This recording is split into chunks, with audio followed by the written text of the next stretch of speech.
Watermarks are a great way to protect your videos and make them look more professional. On the preview screen, you can create your own watermark by clicking on the watermark option and then clicking the Create New Watermark button.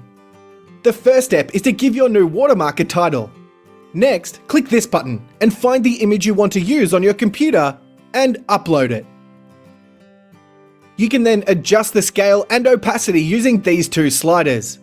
And finally, you can click and drag your watermark into the right position.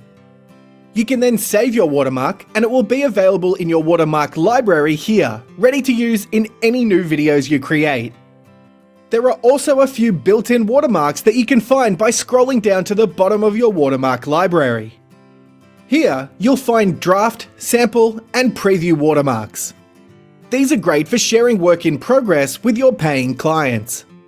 When they are happy with the contents of your video, you can then remove the watermark and generate the final version of their video.